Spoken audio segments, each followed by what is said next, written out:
found a quiet spot yet. We're about to embark on a deeply real emotional journey one not everyone has the courage to voice. If you've ever felt abandoned in the heart of your own family, this story is a gentle hug for you. Stay until the end. You might just find a piece of yourself woven into this tale. Hey, listener, you're stepping into a story where a seemingly happy family life unravels with one devastating truth. I'm Emma, 26, a stay-at-home mom in Raleigh, North Carolina, raising my boys, Liam, 4, and Noah, 2, while my husband, Jake, 26, juggles odd hours as a delivery driver. Our life looked cosy playdates, bedtime stories, love holding us together. But Jake controlled our finances, and I trusted him, never imagining the secret he was hiding. One night, his tears exposed a truth that shattered our world, leaving me lost in the home I thought was safe. Let's start where it all fell apart. Jake and I met in college, young and broke, dreaming of a simple life. We married at 22, had Liam at 23, Noah at 24. I left my retail job to raise our kids, pouring my heart into motherhood. Jake took on providing, his delivery gigs covering our modest ranch-style house. He handled bills, taxes, everything, saying, "Focus on the boys, Em. I've got this." I believed him, grateful for his effort. Our days were full of yapers, tantrums, giggles, and our nights were ours, cuddling on the couch, planning a future with vacations and a bigger home. It wasn't perfect, but it was ours. I didn't question Jake's assurances. When I'd ask, "We good on money?" he'd nod. "All set, babe." I'd notice his late shifts piling up, but he'd shrug. "Just saving for the kids." I trusted him completely, my partner in this chaotic, beautiful life. We weren't rich. $45,000 a year doesn't stretch far with 2 kids, but we scraped by. I cut corners, cooking from scratch, skipping new clothes. Small luxuries, like a $5 latte or a girl's night out, were rare, but I didn't mind. Jake's confidence made me feel secure, like we were building something solid. Then came the night that changed everything. It was a Thursday, kids asleep, dishes done. Jake sat at the kitchen table, head in his hands. "Em, we need to talk," he said, voice trembling. I braced for bad news: health, a job loss. Then he looked up, eyes wet, and blurted, "We're in debt. $27,000. Credit cards." I laughed, a nervous reflex, thinking he was joking or there was worse to come. "Wait, what?" I said, smile fading. Debt. How his tears fell, and reality hit. This was no prank. Our stable life was a lie, and the man I trusted had been hiding a financial disaster. Shock turned to despair as Jake spilled the truth. He'd been charging expenses, groceries, gas, even toys for the boys in multiple cards, thinking he could pay them off. Late fees, interest, piled up. "I didn't want to stress you," he said, voice breaking. "I thought I could fix it." Fix it. $27,000 was more than half his yearly income. My mind raced. Our rent, $1,200 a month. Diapers, food. How would we survive this? I felt the walls of our home closing in, the safety I'd felt dissolving like smoke. Emma's world crumbled. As a stay-at-home mom, she had no income. Daycare, at $1,000 per kid monthly, was a pipe dream, keeping her tethered to the house. She'd begged her mother-in-law, retired and nearby, to watch the boys occasionally, but got shrugs. "I'm too old for that." Emma's small joys: coffee runs, a movie with friends were already gone. Sacrificed to stretch Jake's paycheck. Now, even those felt like stolen luxuries. Every time she'd sipped a latte, was it adding to this debt? The betrayal cut deep. Jake's "we're fine" had been a lie, repeated while their hole grew deeper. I sat there, staring at Jake, my heart a mix of anger and grief. "Why didn't you tell me?" I asked, voice shaking. "We're supposed to be a team."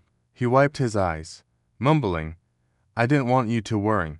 But his secrecy had stolen my voice, my agency. I'd trusted him to lead our finances, and he'd led us to ruin. Our home, our boys' future, felt fragile, like a glass about to shatter. Liam's laughter from his room, Noah's tiny snores, grounded me, but also terrified me. How would we protect them now? The weight of our reality settled in. No savings, no backup, just debt and a marriage strained by deception.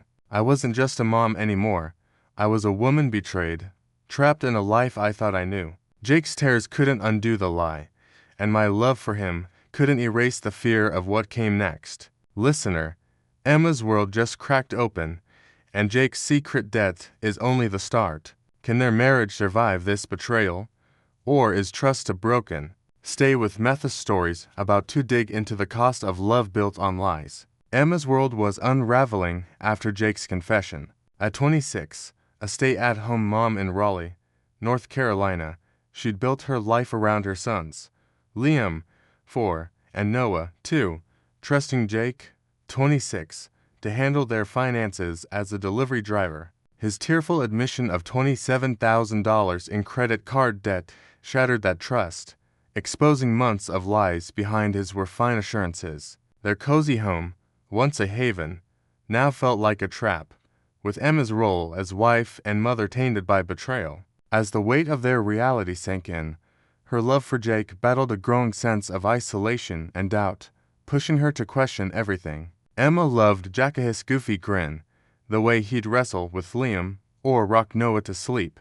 But love was no match for the betrayal cutting through her. Every "don't worry," he'd said replayed like a mockery, his secrecy a blade to their partnership. She felt robbed, not just of money but of her voice in their marriage. Jake had controlled their finances, leaving her blind to the debt piling up. Now, with no job, no savings, and daycare costs out of reach, she was stuck tied to a man whose lies had caged her in a life she could barely afford. Self-blame gnawed at her. Why hadn't she pushed harder, checked the accounts, noticed the signs? She'd trusted Jake to lead, happy to focus on the boys, but that trust made her complicit in her own ignorance. I should have asked for statements, she'd mutter, folding laundry, her mind looping. Her role as a stay-at-home mom, once a choice born of love, now felt like a shackle.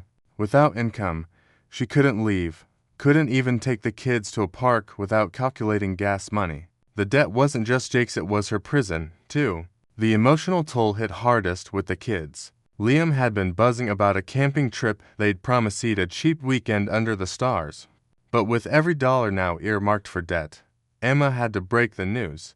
"Buddy, we can't go this time," she said, watching his face fall.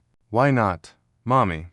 he asked, and her throat tightened. She faked a smile, blaming grown-up stuff, but the guilt crushed her. Those small joys, Liam's excitement, Noah's giggles were her lifeline, and Jake's lies had stolen them. She wasn't just a betrayed wife, she was a mom failing her boys, unable to shield them from their new reality. Emma's view of Jake shifted. She'd seen him as a provider, a dad who'd do anything for their family. Now, his "I'll fix it" promises rang hollow, his role as protector tainted. Could a man who hid $27,000 in debt be trusted to care for them? Every late shift he worked, every tired "I got this," felt like a performance. The betrayal wasn't just financial, it was personal. Stripping away the man she'd married, she'd look at him, snoring beside her, and feel a stranger in her bed, her heart torn between love and distrust. To cope, Emma tried earning extra cash, selling old clothes online, picking up freelance transcription gigs when the boys napped. Each $20 felt like a triumph, but also a slap. Her hustle was cleaning up Jake's mess, not building their future. She hid her earnings, opening a secret savings account, a small act of rebellion against his control. But the math was brutal. $27,000 was a mountain, and her pennies barely dented it. Every transaction felt like a reminder of his failure, her entrapment, their fractured bond. The thought of divorce flickered, but Emma recoiled. She didn't want to break her family, to raise Liam and Noah alone. Memories of their early dates, Jake's proposal, their first ultrasound held her back. But love wasn't enough when trust was gone. Each time she recalled asking, "Are we okay?"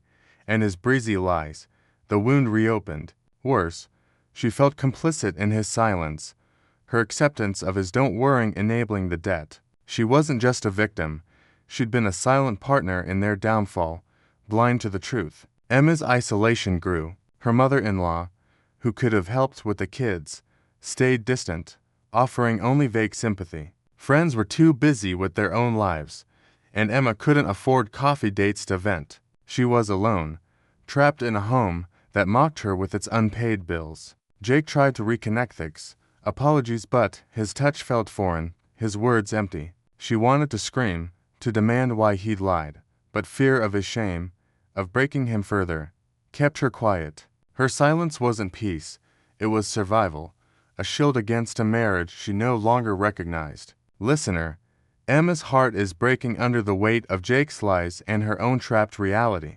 Can she rebuild trust, or is there love to damage? Stay with Metha's stories about to face the fight for a family's future. And NBSP. Emma's world had been rocked by Jake's betrayal.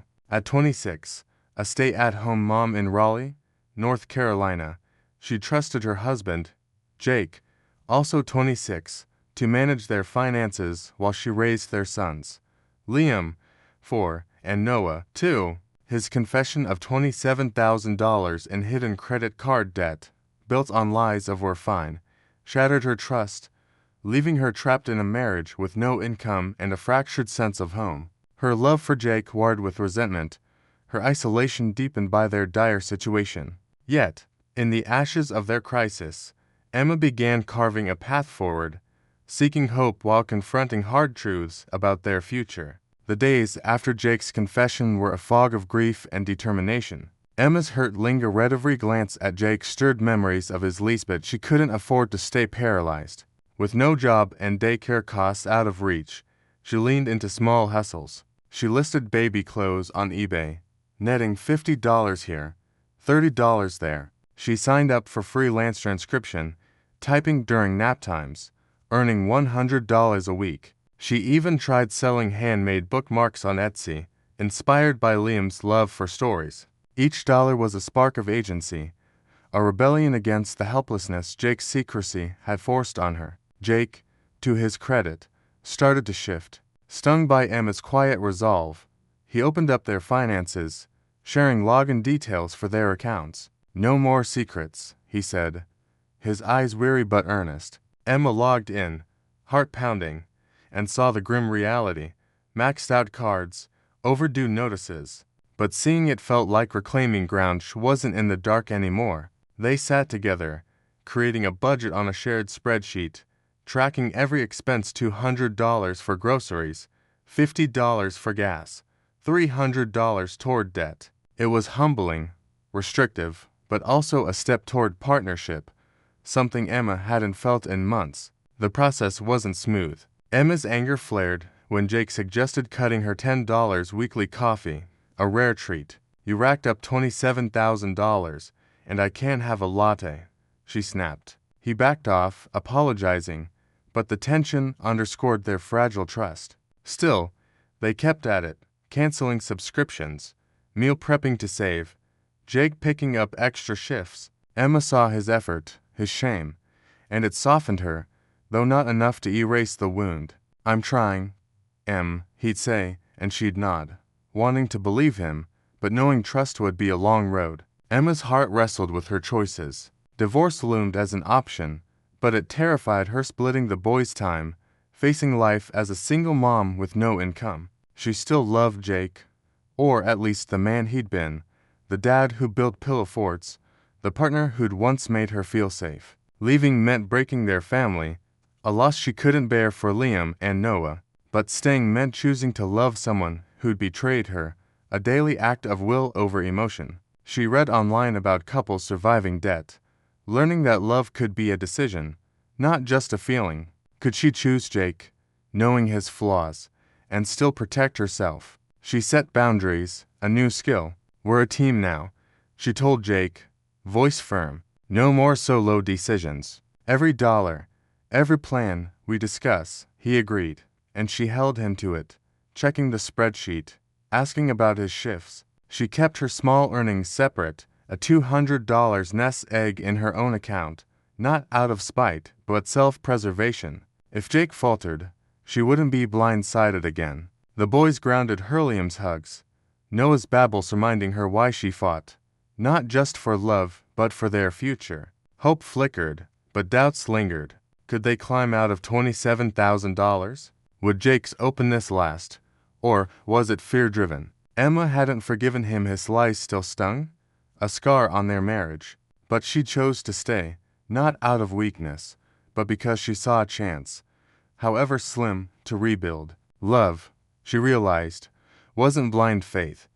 It was a choice, tempered by clear boundaries and hard-won trust. She'd fight for her family, but never again at the cost of her voice. As weeks passed, Emma felt a shift. The spreadsheet grew less daunting, their debt payments small but steady. Jake's hugs felt warmer, though she wasn't ready to fully lean in. She looked at her boys, asleep in their shared room, and whispered to herself, I don't know if this is salvageable, but at least I'm not blind anymore. That clarity hard-earned. Bittersweet was her anchor, guiding her through a marriage she was choosing, one truthful step at a time. So, listener, thanks for staying. Emma's found a fragile hope, but the road ahead is uncertain. Would you stay to rebuild? Or walk away from broken trust? When's the time you chose love despite pain? Share Bellowim here. And if you're facing a hidden truth, remember, love thrives on truth, not illusions. Keep listening, life's full of choices that shape who we become.